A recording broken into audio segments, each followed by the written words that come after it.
জীবীরা হচ্ছে বুদ্ধিজীবী, আর বুদ্ধিজীবীরা সমাজকে রাস্তা দেখায়। এই বারে সংখ্যার বিচার করলে শাসক দলীয় উকিলরাই বেশি।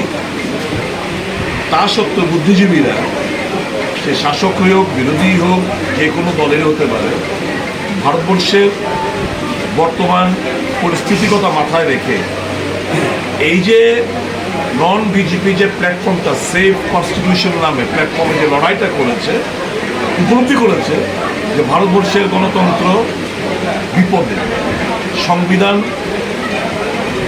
সাংঘাতিক ক্ষেত্রে মেহে, কাজে বাঁচাতে হবে দেশটাকে, বুকে আগলে রাখতে হবে সংবিধানটাকে। কাজেই কাটিং অ্যাক্রস পলিটিক্যাল লাইন বহু আপনারা দেখেছেন এরকম রেকর্ড মার্জিনে কোনোদিন ত্রিপুরার বারের নির্বাচনী রেকর্ড মার্জিনে কেউ জিতেননি। জেনে যাবেন আপনারা, খোঁজ নিয়ে দেখুন। রেকর্ড মার্জিনে সবগুলো main president, vice president, secretary, একটা অ্যাসোসিয়েশনের কয়েকজন মেম্বার, এরকম রেজাল্ট হয়নি। এটা হচ্ছে প্রমাণ করে যে ভারতবর্ষের মানুষ আগামী দিন কোন পথে ভারতবর্ষকে দেখতে চাইছে। এই বারের নির্বাচনে সেটা বহিঃপ্রকাশ। রাস্তা দেখিয়েছেন বুদ্ধিজীবীরা, এপিল থাকবে আম জনসাধারণের কাছে, আপনারা সেই রাস্তা অবলম্বন করুন। আপনি কি মনে করছেন যে বিজেপির যারা আইনজীবীরা রয়েছে তারা বিজেপিকে ভোট দিই না দিন দেয়নি তো ওরা? আমি তো প্রথমেই বললাম, বিচার করলে সংখ্যার দিক দিয়ে বিচার করলে যারা বিজেপি সংগঠনের সাথে জড়িত আইনজীবীরা, তাদের সংখ্যাটা বেশি। কিন্তু তারপরেও ওখানে থেকেই তারা আমাদেরকে ভোট দেয়, এবং এই যে রেজাল্ট এত বিশাল ব্যবধানে, এটাই প্রমাণ রাখে যে they are not happy, they are compare to work with them. এরা খুশি না। ভারতবর্ষের কথা মাথায় রেখে আগামী দিন এরা নতুন একটা পথ দেখানোর চেষ্টা করেছে সমাজকে। আমার বিশ্বাস এই দেশের মানুষ, ত্রিপুরা মানুষ তাদের দেখানো পথে চলবে। আপনার কি মনে হচ্ছে আসন্ন লোকসভা নির্বাচনে তার প্রভাব পড়বে? সবার পড়বে না কেন?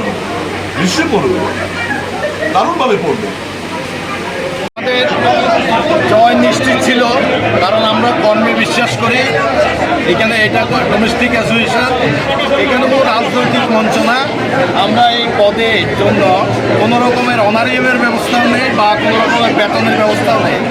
আমরা শুধু আমাদের অ্যাডভোকেটের স্বার্থে আমরা কাজ করার জন্য, সঠিকভাবে বারটাকে পরিচালনা করার জন্য, সকল অ্যাডভোকেটের সুখে দুঃখে পাশে থাকার জন্য এই একটা কমিটি করা হয়। সেই কমিটিতে এমন কোনো ব্যাপার নেই যে এইখান থেকে কেউ 2 টাকা নিয়ে যেতে পারবে বা 2 টাকা বেতন পাবে, এরকম কিছু নেই। আমরা বিগত দিনে যে সমস্ত কাজ করেছি A to Z আমরা পাবলিকলি বলে দিয়েছি। আমরা বিশ্বাস করেছি যে আমরা তো যেই কাজ করেছি সেটা প্রত্যেকটি মেম্বারের মঙ্গলের জন্য করেছি। ঠিক নির্বাচনের প্রাক মুহূর্তে, এর আগেও দেখেছি 2022 সালে 3 বছর ধরে আমরা লড়াই করেছি। নতুন বিল্ডিংয়ে হয়েছে, সারা ত্রিপুরা রাজ্যে 12টা বার বিল্ডিং হয়েছে। বার বিল্ডিংয়ে government of Tripura furniture provide করেছে। শুধু ওয়েস্ট ত্রিপুরা ডিস্ট্রিক্টের বার বিল্ডিং আমাদেরকে হ্যান্ড ওভার করেছে উইদাউট ফার্নিচার।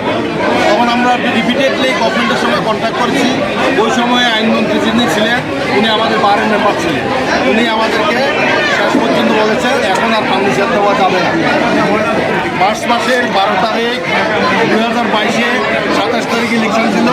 12 তারিখ আমাকে একটা চিঠি দিয়েছে government of Tripura law department থেকে, বলছে তোমরা যে ফার্নিচারের ডিমান্ড করেছিলে, তোমাদের ওই ফার্নিচারের ডিমান্ডটা আমরা রিজেক্ট করেছিলাম ইনিশিয়ালি।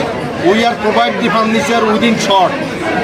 ঠিক 2022-এর নির্বাচনে আবার আমরা চিঠি আসলাম, ওনারা হেরে গেলেন, আমাদের ফার্নিচার আর আসলো। এবার আমাকে কী করতে হয়েছে, আমাদের নিউ কামার 300 মেম্বার নতুন হয়েছে, তাদেরকে বসার অ্যারেঞ্জমেন্ট করতে আমি 200 চেয়ার কিনতে হয়েছে। আমাদের কোনো মেম্বারকে দাঁড় করে রাখতে পারবে না।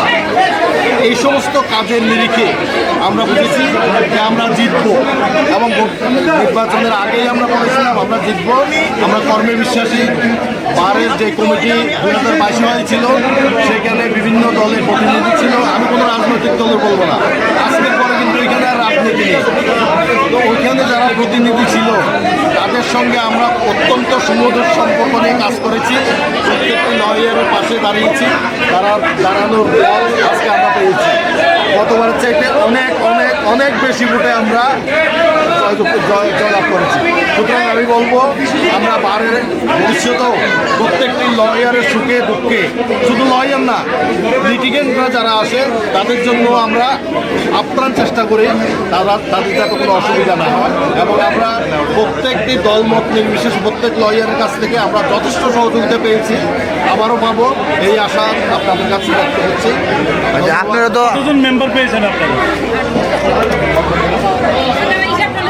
আচ্ছা আপনারা তো আচ্ছা এটা লোক আপনারা তো জয়ী হয়েছেন, এবার কি ফার্নিচার আইবো না এবারও আসবে? ফার্নিচার আমরা করে নিয়েছি, নিজের টাকায় ফার্নিচার আমরা করেছি। আমাদের বাড়ির কিছু ইনকামের ব্যবস্থা আছে, সেই ইনকাম থেকে বছরের শেষে প্রত্যেক লয়ারকে আমরা ওয়েলফেয়ার ফান্ড প্রোভাইড করি, এটা লয়ার টাকা।